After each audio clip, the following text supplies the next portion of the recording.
Hola, buenas tardes. El día de hoy hablaremos de la técnica adecuada para medir la presión arterial. Para poder determinar si un paciente está bien o mal controlado de sus cifras de presión arterial o para hacer diagnóstico de hipertensión arterial, es sumamente importante que chequemos la presión arterial de una forma adecuada.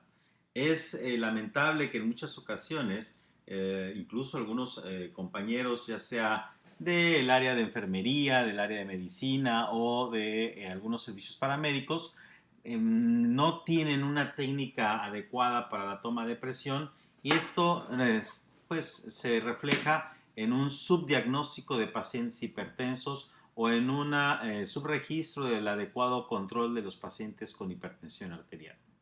Entonces, empezaremos hablando que para checar la presión arterial necesitamos un baumanómetro y un estetoscopio como equipo. El estetoscopio, que es este aparato que tengo yo aquí, que todos ustedes conocen, identifica uno fácilmente al médico por el hecho de traer un estetoscopio. Y el baumanómetro, tenemos uno como este, que este lo podemos denominar como de reloj o baumanómetro aneroide. Vamos a clasificar los baumanómetros en dos. Los digitales, los digitales son pues los que ustedes conocen que se deben de utilizar principalmente para el monitoreo en casa. No es adecuado que nosotros como médicos utilicemos un baumanómetro digital para el control de los pacientes. Y de estos digitales tenemos los que son de brazalete, los que son de muñeca y los que son de dedo. De estos tres, exclusivamente los de brazalete son los que se recomiendan para el control en casa de los pacientes con hipertensión arterial.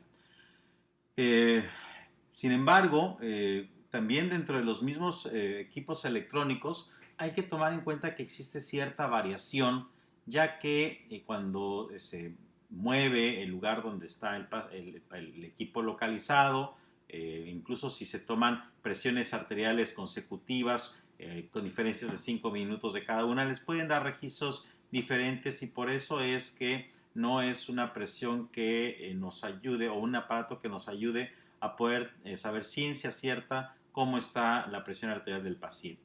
Lo ideal es utilizar uno de estos. El problema es que también necesitamos que se cumplan ciertas características tanto del baumanómetro como características especiales del estetoscopio y el paciente debe también cumplir con ciertas características para que le podamos checar la presión y que sea una cifra confiable. Primero del baumanómetro. Hasta hace algunos años el más confiable era el baumanómetro de mercurio. El problema es que por temas ecológicos y de cuidado de la tierra, estos ya han dejado de ser producidos y bueno, pues podemos encontrar tal vez que algún compañero tenga por ahí algún baumanómetro mercurial casi como de colección, pero estos ya no se utilizan. Entonces tenemos los aneroides. Estos tienen como principal problema que son fácilmente descalibrables y por eso es que requerimos estar checando su calibración frecuentemente. Tenemos los fijos como este que es de pedestal y los móviles que frecuentemente vemos que traemos en el hospital o en las ambulancias, etcétera. El problema de los móviles es que precisamente se pueden descalibrar con mayor facilidad por el hecho de que se golpean, se trasladan, etcétera. Pero la parte más importante del baumanómetro es el brazalete. El brazalete, que es justo esto, y que es lo que se le coloca al paciente en el brazo, debe de tener un tamaño dependiendo del paciente al que le vamos a checar la presión. Es frecuente que veamos ahí el espectáculo en el cual le ponen al paciente el brazalete y le ponen cinta adhesiva y lo están agarrando para que no se abra. Eso no sirve para nada. O sea, mejor ni se cheque la presión porque es un dato que va a ser inútil para el buen control de su enfermedad. Debemos de tener por lo menos 3 tamaños distintos en el consultorio. El estándar, ¿sí? Para un adulto de peso normal, uno mayor, uno más grande para pacientes que tengan brazos más gruesos, como por ejemplo este que tenemos acá. Este es para un paciente que tenga un brazo más largo, ¿sí? Y otro más pequeño para personas que tengan brazos muy delgados o niños también, ¿ok?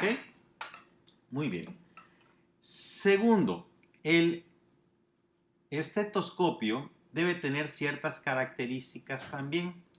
Existen estetoscopios muy económicos, muy sencillos, de pésima calidad, que realmente lo que logramos escuchar con ellos es muy poco. Un buen estetoscopio debe tener este tubo que está aquí, grueso y corto. Es un tubo grueso y corto. Idealmente debe de tener dos tubos, ¿sí? La razón por la cual necesitamos un estetoscopio que tenga ciertas características adecuadas es porque precisamente dependiendo de la calidad de la audición que tengamos es cuando vamos a poder detectar ciertos ruidos y otros ruidos que son los que escuchamos al checar la presión. Estos ruidos se llaman ruidos de Korotkov y tienen distintas tonalidades. Entonces, cuando empezamos y detectamos la cifra más alta, que se llama presión arterial sistólica, estos tonos tienden a ser muy bajos y entonces con los equipos de baja calidad pueden no detectarse y nosotros subdiagnosticar a pacientes con hipertensión arterial. Es decir, el paciente su presión está normal cuando en realidad trae la presión elevada. Entonces, fijarse que el estetoscopio que se utilice sea el adecuado. Y por último, el paciente. El paciente debe de estar sentado en una posición cómoda con ambos pies sobre el piso, el brazo extendido al nivel de su corazón y recargado sobre una superficie plana y firme. No debe de haber comido, fumado, tomado café o bebidas alcohólicas por lo menos en los últimos 30 minutos. Debe de tener también por lo menos 20 minutos sentado descansando. Si el paciente viene llegando al hospital, se subió el puente peatonal, llegó corriendo porque se le hizo tarde y enseguida le checamos la presión, esa cifra no es válida. Si el paciente estaba afuera del consultorio fumando y entra inmediatamente a checarse la presión, esa presión no es válida. Si estoy yo en el café de la parroquia echándome un lechero y me vienen y me checan la presión en ese momento, esa presión no es válida, ¿sí? Se debe de cumplir ciertas características para que nosotros sepamos que esta cifra que nos arroja la checada de presión arterial nos sirva para tomar una decisión. Ahora, una vez que yo ya cumplí con estos puntos, también es importante cómo es que voy a inflar y a desinflar el baumanómetro, ¿sí? Debemos de cumplir cierta técnica que esta la debe de conocer su médico, su enfermera, y es muy importante que se cheque en ambos brazos. Aunque en teoría deberíamos de tener la misma presión arterial, en un paciente sano existe una diferencia de entre 5 y 10 milímetros de mercurio entre un brazo y el otro por la anatomía de las arterias, pero existen algunas enfermedades en las cuales hay una diferencia mucho mayor y entonces el checar la presión en ambos brazos nos permite precisamente identificar estos padecimientos. Por último, en algunas ocasiones la checada de presión arterial puede representar una situación ficticia. El paciente que llega a un consultorio generalmente llega con cierto grado de ansiedad, de nerviosismo, de temor, de me van a dar una mala noticia, me va a regañar el médico, etc. Entonces puede ser que tengan en el consultorio una presión arterial más alta de la que normalmente manejan en casa. Eso se le llama hipertensión de la bata blanca. O es más, hay algunos pacientes que puede ser que tengan elevaciones de presión arterial mientras que están dormidos o justo cuando se despiertan, justo al amanecer. Estas características de elevación de presión arterial durante la noche o al amanecer son muy peligrosas y no pueden ser detectadas en consultorio porque en el consultorio el paciente puede que maneje presiones arteriales normales.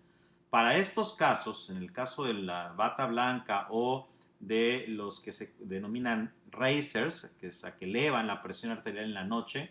La única manera de checar la presión es mediante un monitoreo ambulatorio de presión arterial o MAPA, que esto busca en algunos centros diagnósticos que lo tienen. Se le coloca al paciente el baumanómetro, se conecta a una computadora, se checa automáticamente durante las 24 horas, cada media hora en el día o cada hora en la noche, la presión arterial, dándonos precisamente una gráfica de cómo se comporta la presión arterial en casa del paciente durante las actividades cotidianas del paciente, y sin que exista una situación de estrés de tener al médico enfrente o de tener una enfermera enfrente y que me la cheque. De esta manera nosotros podemos identificar ciertos tipos de hipertensión arterial y poder otorgar un tratamiento adecuado. Espero, como siempre, que esta cápsula les haya servido y nos vemos aquí la próxima cápsula. Que tengan ustedes buena tarde. Hasta luego.